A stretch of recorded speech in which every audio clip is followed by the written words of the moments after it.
I never thought I'd spend Christmas Eve sitting in my car outside my sister's mansion, watching my 14-year-old daughter wipe away tears while our family laughed at us through the windows.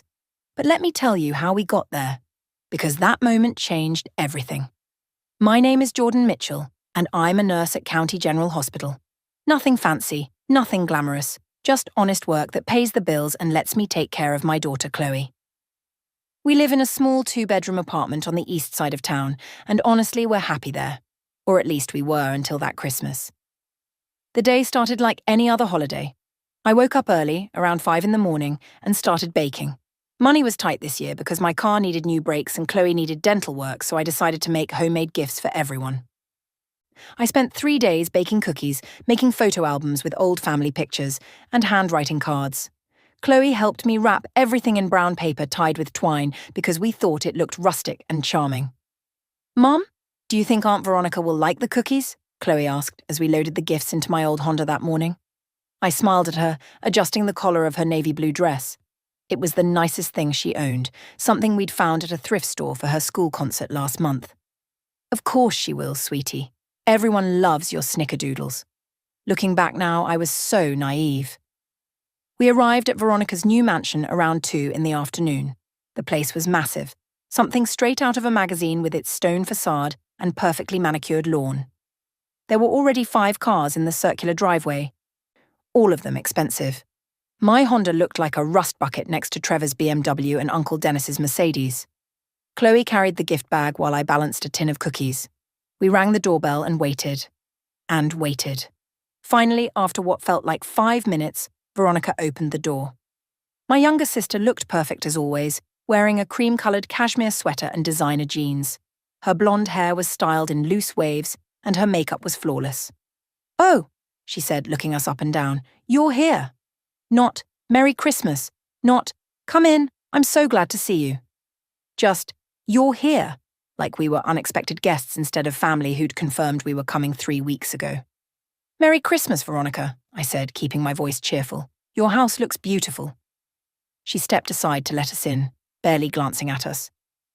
The inside of the house was even more impressive than the outside. There was a massive Christmas tree in the foyer, at least 12 feet tall, decorated with what looked like thousands of white lights and expensive ornaments. Everything smelled like pine and cinnamon. "Everyone's in the dining room," Veronica said, already walking away from us. "You can put your coats in the closet." We followed the sound of voices and found the whole family gathered around a long mahogany table. Mom was there, sitting at the head of the table like a queen. Uncle Dennis and Aunt Leslie were on one side, and Trevor, Veronica's husband, was pouring wine on the other side. "Jordan, Chloe," Mum said, but her smile didn't quite reach her eyes. "You finally made it." We were exactly on time, but I didn't say that. "Hi, Grandma," Chloe said quietly. Moving to hug her. Mom patted her shoulder awkwardly, like she was uncomfortable with physical affection. "My goodness, Chloe. Is that what you're wearing?" Aunt Leslie said, her voice dripping with fake concern. "Didn't your mother tell you we were dressing nicely for Christmas?" I felt Chloe shrink beside me. "Her dress is perfectly appropriate," I said firmly. Of course, Uncle Dennis boomed. "Kids these days don't understand formal occasions. When my children were young, they always dressed properly." His children were 40 years old and lived 3 states away because they couldn't stand him. But again, I kept quiet. Veronica directed us to our seats, which were at the far end of the table away from everyone else. There was a card table set up there with folding chairs. "I thought we'd give you and Chloe your own space," Veronica said sweetly. "More intimate that way." The kids' table. She'd put me, a 34-year-old woman, at the kids' table. We sat down and watched as the rest of the family caught up with each other. Trevor talked about his latest business deal. Uncle Dennis bragged about his golf handicap. Aunt Leslie showed off her new diamond bracelet. Mom kept praising Veronica for everything, the house, the decorations, the catered meal that was being prepared in the kitchen. "Veronica is just so talented," Mom gushed. "She has such an eye for design. And did you know she just made partner at her real estate firm?" "That's wonderful," I said, trying to sound genuine. "Not everyone can be successful like that," Uncle Dennis said, looking directly at me. "Some people are satisfied with simpler lives. I felt my jaw tighten but forced a smile. When it was time to exchange gifts, things got worse. Veronica had bought everyone expensive presents: a designer purse for Mom, a rare bottle of scotch for Uncle Dennis, diamond earrings for Aunt Leslie. When she opened my homemade photo album, she laughed. "Oh, how sweet," she said in a tone that made it clear she thought it was anything but. "Did you make this yourself?" "I did. I thought you'd like having memories of—" "It's very crafty," Trevor interrupted, smirking. "Very DIY network." Everyone chuckled. Chloe's face turned red.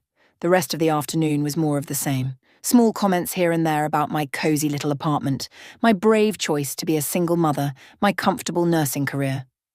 They asked Chloe about school in a way that felt like an interrogation, questioning why she wasn't in private school or taking more advanced classes. By the time dinner was served, I was ready to leave, but I stayed because I thought maybe, just maybe, we could have one normal family holiday.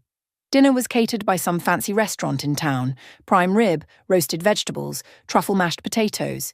It was delicious, but I could barely taste it because I was so tense. The conversation turned to vacations. Trevor and Veronica had just returned from 2 weeks in the Swiss Alps. Uncle Dennis and Aunt Leslie were planning a Mediterranean cruise. Mom was going to visit friends in California. "What about you, Jordan?" Mom asked. "Any vacation plans?" "We might go camping next summer," I said. "There's a nice state park about 2 hours from here." The silence that followed was deafening. "Camping?" Veronica repeated, like I'd said we were planning to live in a dumpster. "How rustic." "Some people can't afford real vacations," Trevor said, refilling his wineglass. "Nothing wrong with that." Chloe's hand found mine under the table and squeezed tight. That's when things took a turn I never saw coming. Veronica stood up, tapping her wineglass with a spoon like she was about to make a toast. "Actually, everyone, I have something important to discuss," she said, her voice serious. "Something that will affect the family dynamic going forward." The room went quiet. Mum was smiling like she knew what was coming. Uncle Dennis leaned forward, interested. "It's about Grandma's trust fund," Veronica continued. My stomach dropped. Our grandmother had passed away 5 years ago and left a trust fund for me and Veronica. Veronica had volunteered to manage it since she worked in finance-adjacent fields, and I was too busy with work and raising Chloe. I'd trusted her completely. "I've been managing the family trust, as you all know," Veronica said, looking around the table. Everyone was nodding except me and Chloe. "And I think it's time we addressed something that's been complicated." She turned to look directly at me, and I saw something in her eyes that made my blood run cold. "Jordan, you forfeited your share of the inheritance." The words hung in the air like a guillotine blade waiting to drop. I stared at Veronica, certain I'd misheard her. "I'm sorry, what?" I managed to say. Veronica sighed like I was being difficult. "The trust fund, Jordan. Grandma's will had specific conditions. You had to attend certain family meetings and events to maintain your share. You missed almost all of them over the past 5 years. "What meetings?" I asked, my voice shaking. "Nobody told me about any meetings." Mom cleared her throat. "We sent you emails, dear. You must not have checked them." "I check my email every day for work. I never got anything about family meetings." "Well, that's not our fault if you didn't receive them," Aunt Leslie said, her voice syrupy sweet. "We all got the notifications. Every single one of us attended." My mind was racing. Something was very wrong here. "Veronica, you told me the trust was being invested. You said we'd both get our shares when the investments matured." "That was before you stopped participating in family decisions," Veronica said smoothly. She pulled out a folder from the sideboard behind her. "I have documentation here. Legal documents that you signed 5 years ago, agreeing to the terms." She slid papers across the table toward me. I picked them up with trembling hands. They looked official, with legal language I barely understood, and at the bottom of each page was a signature that looked like mine. "I never signed these," I whispered. "The signature says otherwise," Trevor said, leaning back in his chair with a satisfied smile. "My firm verified the authenticity months ago." "Your firm?" I looked at Veronica. "You had your husband's company verify documents about our family trust? Isn't that a conflict of interest?" Uncle Dennis laughed, a harsh barking sound. "Jordan, sweetheart, this is why you're not cut out for these things. You don't understand how the real world works. What I understand is that I'm being told I signed away my inheritance, and I have no memory of it." Mom reached over and patted my hand in a way that felt more condescending than comforting. "Honey, you've always been forgetful. Remember when you forgot about your own college graduation rehearsal? This is just like that." This is nothing like that, I said, pulling my hand away. Let's be honest here, Jordan, Veronica said, sitting back down. Even if you had gotten your share, what would you have done with it? You're not good with money. You'd probably waste it on medical bills or car repairs or something equally boring. Or food and rent, I said quietly. You know, the basics. See, that's exactly my point, Veronica continued, like I hadn't spoken. I've used the trust wisely. I invested it in this house, in Trevor's business ventures, in things that actually grow wealth. You would have just spent it. It wasn't yours to spend, I said, my voice getting stronger. That money was from Grandma. She left it for both of us. And she also left conditions, Mom interjected. Veronica has been responsible. You haven't. It's that simple. I looked around the table at all of them. They were all nodding in agreement, like this made perfect sense. Like stealing someone's inheritance was perfectly reasonable if you thought they wouldn't use it wisely enough. This is insane, I said. You can't just take my inheritance because you decided I didn't deserve it. We didn't decide, Uncle Dennis said, tapping the papers in front of me. The law decided. You signed away your rights. Done deal. Chloe had been silent this whole time, but I could feel her shaking next to me. When I looked at her, there were tears streaming down her face. And another thing, Veronica said, clearly on a roll now. Let's talk about the real issue here. You've been a burden on this family for years, Jordan. Excuse me? Your divorce from that loser husband of yours, Veronica continued, getting knocked up and then ending up alone, working a dead-end job at a hospital, living in that tiny apartment, never amounting to anything. I'm a nurse, I said, my voice tight. I help people. I save lives. You wipe bedpans, Trevor said with a laugh. Let's not pretend it's glamorous. At least I work honestly, I shot back. Honestly poor is still poor, Aunt Leslie chimed in. Remember when you borrowed $500 from your mother 3 years ago for Chloe's school trip? You still haven't paid that back. I paid it back 6 months later. I have the bank transfer to prove it. Your mother says you didn't, Aunt Leslie said with a shrug. I looked at Mom, waiting for her to correct this lie. She just looked away. And let's talk about Chloe, Veronica said, turning her attention to my daughter. Sweetheart, has your mother told you that she's the reason you don't have a father anymore? That's enough, I said, standing up. Your mother drove him away with her nagging and her neediness, Veronica continued, ignoring me. She couldn't keep a man if she tried. That's why you're growing up without a dad. Chloe started crying harder. Stop it, she said, her voice small. The truth hurts. Doesn't it? Veronica said. Your mother is a failure, Chloe. A failure as a wife, a failure as a provider, and honestly, from where I'm sitting, not much of a mother either. How dare you, I said, my whole body shaking with rage. Oh, come on, Uncle Dennis said. Look at the girl. She's crying at a Christmas dinner. That's your parenting right there. Can't even teach her to control her emotions in public. This is exactly why you don't fit in here, Mom added, her voice cold. Always so dramatic, always so emotional, making everything about you and your problems. I couldn't believe what I was hearing. These were people I'd known my entire life. People I'd loved, defended, made excuses for. And they were tearing me apart like I was nothing. I think, Veronica said, standing up and smoothing her sweater, that it's time we were honest about something. This family works better without you in it, Jordan. Every gathering is tense because of you. Every holiday is uncomfortable. You bring the mood down with your poverty and your problems. So what are you saying? I asked, even though I knew the answer. I'm saying you should leave, Veronica said simply. You should leave and never return. We don't want you here anymore. Any of us. She looked around the table for confirmation. Mom nodded. Uncle Dennis raised his wine glass in agreement. Aunt Leslie smiled. Trevor smirked. Christmas is so much better without you, Mom added, her voice matter of fact. We were just talking about it before you arrived, how much more pleasant things would be if you'd just declined the invitation. I stood there, my arm around Chloe's shoulders, looking at these people, my family, people who were supposed to love me no matter what, and all I saw were strangers who'd been waiting for the perfect moment to cut me out of their lives. I didn't cry. I didn't beg. I didn't plead with them to reconsider. Instead, I reached into my purse and pulled out my phone. My hand was steady as I scrolled through my contacts. Then you won't mind me doing this, I said calmly. I pressed the call button and held the phone to my ear. It rang twice before someone answered. Mr. Patterson, it's Jordan Mitchell. Yes, I'm sure. File everything. All of it. I want it done tonight. The silence in my Honda was deafening. Chloe sat in the passenger seat, her arms wrapped around herself, staring straight ahead at Veronica's mansion. The Christmas lights twinkled mockingly through the windows. I could see shadows moving inside, probably my family celebrating their victory. "Mum," Chloe whispered, "what did you just do?" I took a deep breath and turned to face my daughter.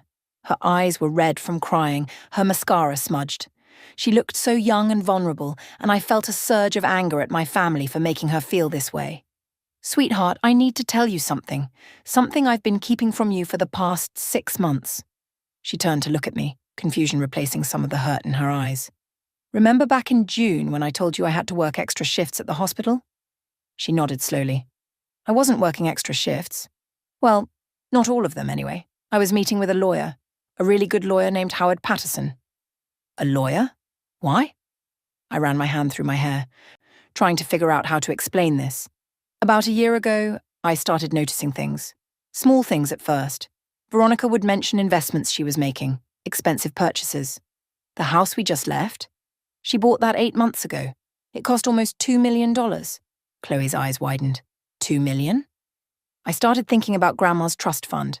When Grandma died, the lawyer told us the trust was worth about $4 million. $2 million for me, $2 million for Veronica. Veronica said she'd invest it for both of us, make it grow. She told me to be patient, that these things take time." "But she was lying," Chloe said quietly. "I didn't know that for sure. Not at first. But then I started adding things up. The mansion, Trevor's new car, their vacation to Switzerland, Veronica's designer clothes. All of it cost way more than what they should have been able to afford, even with their jobs." I pulled out my phone and opened a folder of documents I'd photographed. "So, I hired Mr. Patterson. He's a specialist in financial fraud and estate law. I gave him all the information I had about the trust, and I asked him to investigate quietly." "What did he find?" Chloe asked, leaning closer. "Everything," I said, feeling that familiar anger rising in my chest. "Veronica has been stealing from the trust since the day Grandma died. She didn't invest the money. She spent it. On herself." I pulled up a spreadsheet Mr. Patterson had created. Even in the dim light from the mansion, the numbers were clear. The house? Bought with trust money. She put it in her name only, making it look like she and Trevor saved for it. Trevor's business expansion? Trust money. Their furniture, their cars, their vacations. All of it paid for with money that was supposed to be split between us. "But the documents she showed you tonight," Chloe said, "the ones with your signature, forged. Every single one. Mr. Patterson had a handwriting expert analyze them. The signatures look like mine, but they're not. Someone traced my signature from other documents and copied it." Chloe was quiet for a moment, processing. "So, Aunt Veronica is a criminal?" "Yes. And it gets worse. Those family meetings Mom mentioned, the ones I supposedly missed, they never happened. Mr. Patterson checked. He contacted the lawyer who supposedly administered Grandma's will. That lawyer retired 4 years ago and moved to Florida. The person Veronica claimed was handling the trust doesn't exist." "She made it all up. Why didn't you tell me before?" Chloe asked. "Because I wasn't sure what I was going to do with the information. Part of me wanted to confront Veronica privately, give her a chance to make it right. She's my sister, you know. I kept thinking maybe there was an explanation. Maybe I was wrong." "But you weren't wrong." "No, I wasn't. And Mr. Patterson found something else, something Grandma put in her will that even I didn't know about." I pulled up another document on my phone. It's called a forfeiture clause. Grandma was smart. She knew family fights could happen over money, so she put in a special rule. If any beneficiary tried to cheat another beneficiary out of their inheritance, they would lose everything. The entire trust would go to the person who was cheated. Chloe's mouth fell open. "So, if Veronica stole from you, everything becomes mine. All $4 million, plus whatever's left of it. And that's not even counting the interest it should have earned over 5 years." "How much is left?" I checked another document. "According to Mr. Patterson's investigation, about $2.3 million. Veronica spent the rest. But here's the thing, because she used the money to buy assets like the house and cars, those assets were technically purchased with stolen funds. Which means they can be seized. The house, Trevor's car, probably a lot of their other possessions. It all has to be sold to repay what was stolen." Chloe was quiet for a long moment. Then she asked the question I'd been dreading. "If you knew all this, why did we come here tonight?" I sighed. "Because I'm an idiot who thought family meant something. I thought maybe if I showed up, if I tried one more time, things could be different. I thought maybe Veronica would see me struggling with homemade gifts and feel guilty. Maybe Mum would realize she'd been cruel and apologize. But they didn't. No, they made it worse. They humiliated us. They insulted you, baby, and that I cannot forgive. Through the mansion windows, I could see movement. Someone was on a phone gesturing wildly. Another person was pacing. The celebration had definitely ended. What happens now? Chloe asked. Mr. Patterson has been ready to file for weeks. He was waiting for my go-ahead. I just gave it to him. Right now, he's filing a lawsuit against Veronica for fraud, embezzlement, and forgery. He's also filing paperwork to freeze her bank accounts so she can't move money around or hide it. Even as I spoke, I saw more activity through the windows, more people on phones. Veronica ran past a window, her face panicked. He's also contacting the police. What Veronica did isn't just a civil matter. It's criminal. She could go to jail. Good, Chloe said fiercely. She deserves it. My phone started buzzing. Veronica's name flashed on the screen. I declined the call. It immediately rang again. Declined. A text came through. What did you do? Then Mum called.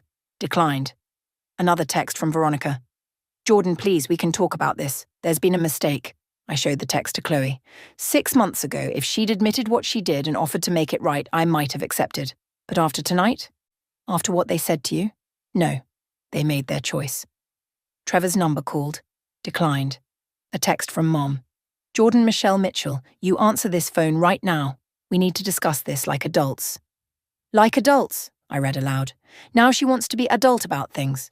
Uncle Dennis called. I turned off my phone. Mum, are you scared? Chloe asked. I thought about it. No, I'm angry. I'm hurt. But I'm not scared. They should be scared. They stole from me. They lied to me. They spent 5 years making me feel like I was the problem, like I was the failure. Tonight they told me I wasn't wanted. So I'm giving them exactly what they asked for. Through the window I saw police lights reflecting off the mansion's windows. 2 squad cars pulled into the driveway. Come on, I said, starting the car. Let's get out of here. Where are we going? There's a diner on 5th Street. They make the best hot chocolate in town. We're going to have our own Christmas dinner, just you and me. As I pulled away from the mansion, my phone buzzed one more time before I'd turned it off completely. 47 missed calls. I didn't care about a single one of them. The Silver Spoon Diner was nearly empty when we arrived. Just a tired-looking waitress wiping down tables and an elderly couple in a corner booth. Christmas music played softly from a radio behind the counter. It was nothing like Veronica's mansion, and it was perfect. Sit anywhere you like, hon, the waitress said, smiling at us. We chose a booth by the window. Chloe slid in across from me, and for the first time all day I saw her shoulders relax a little. 2 hot chocolates, I told the waitress. And do you have any pie left?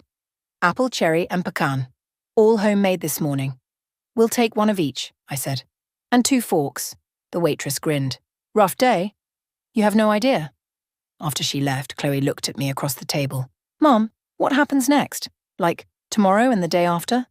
Honestly, I'm not completely sure. Mr. Patterson explained the legal process, but a lot of it depends on how Veronica and Trevor respond. The police will investigate the forgery and the embezzlement. That could take weeks or months. Will you really get all the money? If everything Mr. Patterson found is accurate, yes. Grandma's will is very clear about the forfeiture clause. Veronica tried to cheat me, so she loses everything. The trust, the assets purchased with it, all of it transfers to me. The waitress brought our hot chocolates, topped with whipped cream and chocolate shavings. Chloe wrapped her hands around the warm mug. What about Grandma Patricia? She asked quietly. And Uncle Dennis and Aunt Leslie? They weren't nice tonight either. They weren't part of the theft, so legally they're fine, but they knew what was happening.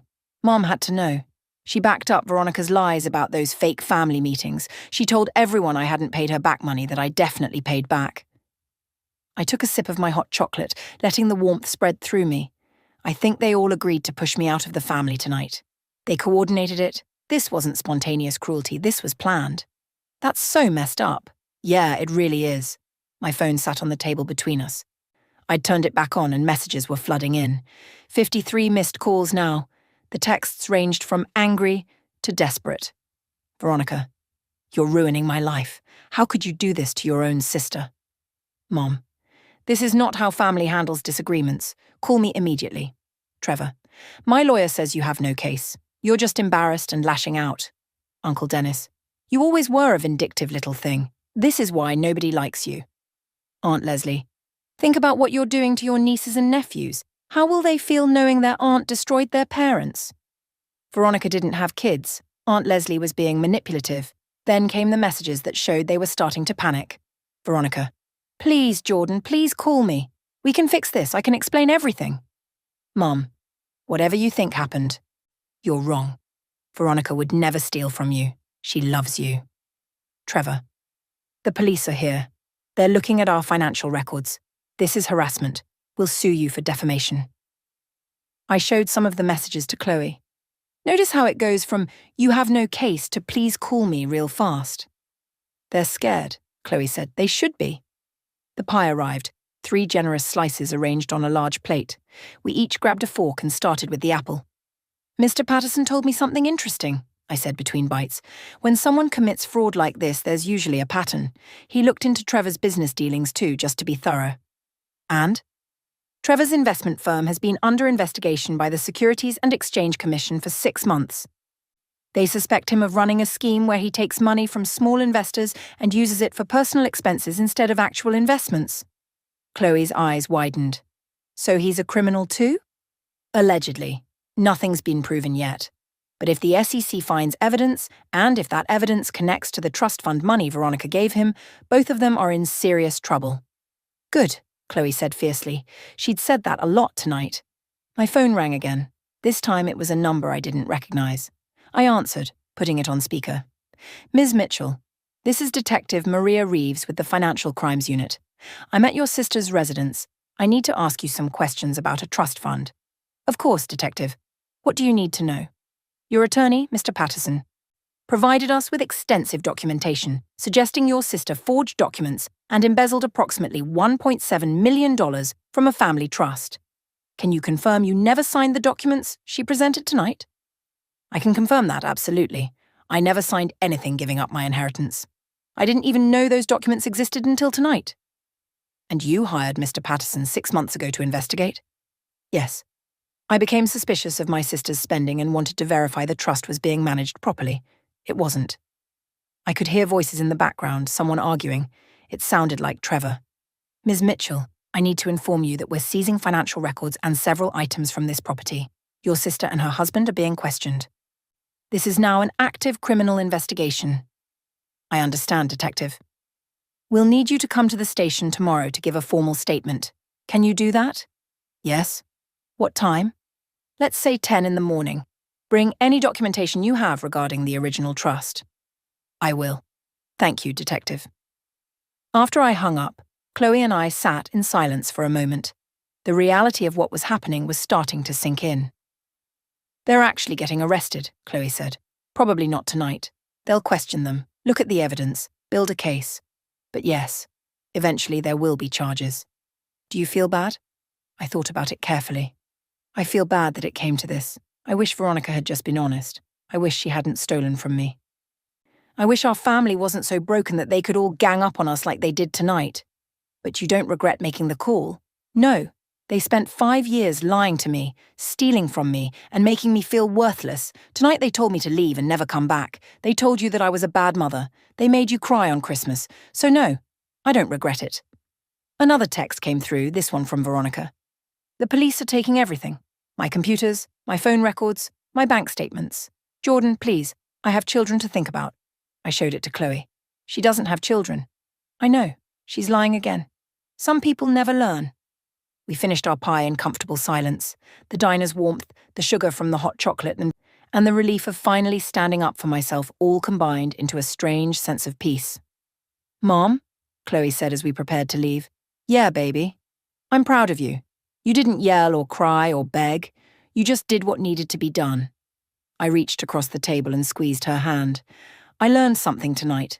Being family doesn't give people the right to treat you badly, and sometimes the most loving thing you can do is let people face the consequences of their choices. Even if they're your sister? Especially if they're your sister. We paid our bill, left a generous tip, and walked out into the cold December night. My phone was still buzzing with messages, but I ignored them all. We had each other, we had the truth on our side, and for the first time in years, I felt like I could breathe. 3 weeks later, I was standing in my apartment folding laundry when someone knocked on the door. I checked the peephole and saw Mom standing in the hallway, looking smaller and older than I remembered. I hadn't spoken to any of them since Christmas. Mr. Patterson had handled all communication through lawyers. But something made me open the door.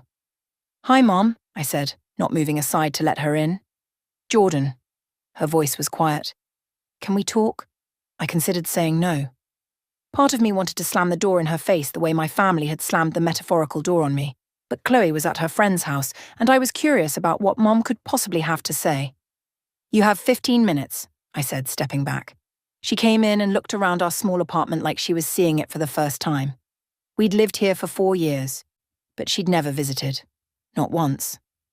"Nice place," she said awkwardly. "No, it's not. It's small and the heating doesn't work great and the neighbours are loud. But it's ours, and we're happy here." Mum sat down on the couch without being invited. I remained standing. "I suppose you know everything that's happened," she said. "I know what Mr. Patterson tells me. Veronica's been charged with fraud, embezzlement, and forgery. Trevor's firm is under federal investigation. Their assets are frozen. The mansion is being seized. They're both looking at possible jail time." "Veronica is my daughter too," Mum said, her voice breaking. "And so am I. Or I was, until you decided I wasn't worth keeping around. That's not fair." "Fair?" I laughed, but there was no humour in it. "You want to talk about fair? You stood there on Christmas and told me the holiday was better without me. You backed up Veronica's lies about forged documents and fake family meetings. You told Chloe, your granddaughter, that I was a bad mother. I never said that. You implied it. You sat there while everyone else said it and you nodded along. That's the same thing, Mom." She was quiet for a moment, her hands twisted in her lap. "I came here to ask you to drop the charges." "I can't drop the charges. The state filed them. This is a criminal matter now." "But you could tell them you don't want to press charges. You could say it was a misunderstanding." "It wasn't a misunderstanding. It was theft. Veronica stole almost $2 million from me over 5 years." "She's going to lose everything," Mum pleaded. "She already lost everything. She lost it the moment she decided to forge my signature and steal my inheritance." Mum's face hardened. "So you're just going to destroy your sister's life, ruin her marriage, take away everything she worked for?" "She didn't work for it. She stole it. There's a difference. Family doesn't do this to each other." That word again. Family. Like it was supposed to fix everything, excuse everything. "You're right," I said quietly. "Family doesn't do this to each other. Family doesn't steal. Family doesn't lie. Family doesn't humiliate each other at Christmas dinner. But that's exactly what you all did to me. We were just being honest about your situation." "My situation? You mean being a single mother who works as a nurse? That situation? The one where I pay my own bills and raise my daughter and live an honest life? You know what I mean. You've always struggled. Never quite made it like Veronica did." And there it was. The truth beneath all the excuses. I never made it like Veronica because Veronica cheated. She used money that should have helped me pay for Chloe's education, fix my car, maybe buy a small house. Instead, she bought a mansion and went on fancy vacations while I struggled to afford Christmas presents. "So this is about jealousy," Mum said. "No, this is about theft. This is about a family that saw me struggling and decided I deserved it. That blamed me for my divorce instead of supporting me. That made me feel worthless every single time we got together." Mom stood up, her face flushed. "I tried to raise you right. I tried to teach you both to be successful. It's not my fault you made different choices." "What choices, Mom? Marrying someone who turned out to be abusive, leaving him to protect myself and my daughter, working an honest job instead of stealing from family." "Your father left me too, you know," Mum said suddenly. "After the divorce. He left and never looked back. You remind me so much of him. Stubborn, self-righteous, always thinking you're better than everyone else." There it was, the real reason. After 34 years, she finally said it out loud. "So, you resented me," I said slowly, "because I reminded you of Dad." "I didn't resent you. Veronica was easier. She didn't question things. She didn't judge me. She was successful and happy, and everything I wanted my daughters to be. And I was the reminder of your failure." Mom didn't deny it. We stood there in my small living room, the truth finally out between us. All those years of comparisons, of favoritism, of being made to feel less than. It all made sense now. "I'm not dropping anything," I said quietly. "Veronica committed crimes.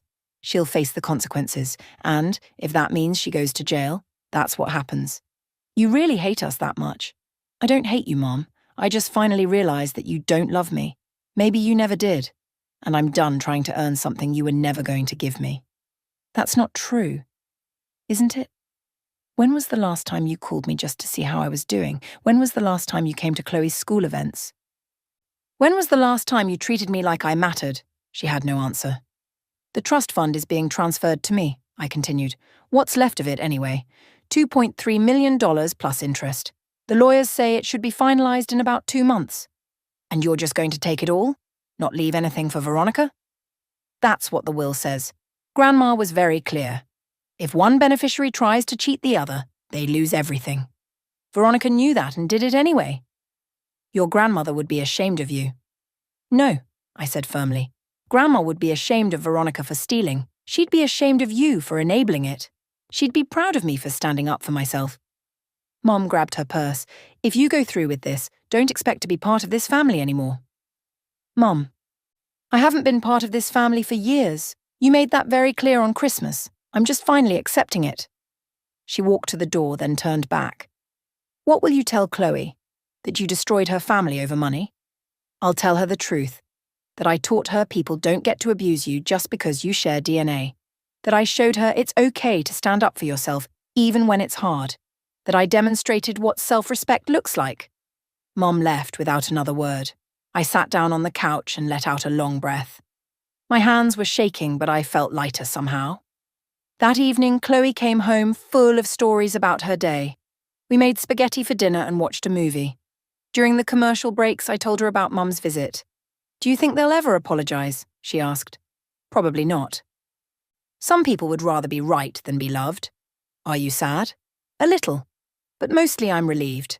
I spent so many years trying to fix something that was never my responsibility to fix. 2 days later, Mr. Patterson called with an update. The criminal investigation was proceeding. Civil court had ruled in my favor. The trust would transfer to me within 6 weeks. What will you do with the money? He asked. First, I'm going to pay you, I said, making him laugh. Then I'm setting up a college fund for Chloe. After that, maybe a small house. Nothing fancy, just something that's ours. You deserve it, Ms. Mitchell. Thank you for believing me. Thank you for having the courage to stand up for yourself.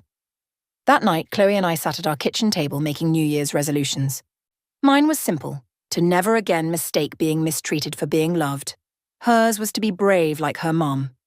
We toasted with sparkling cider, just the two of us in our small apartment, and it was enough.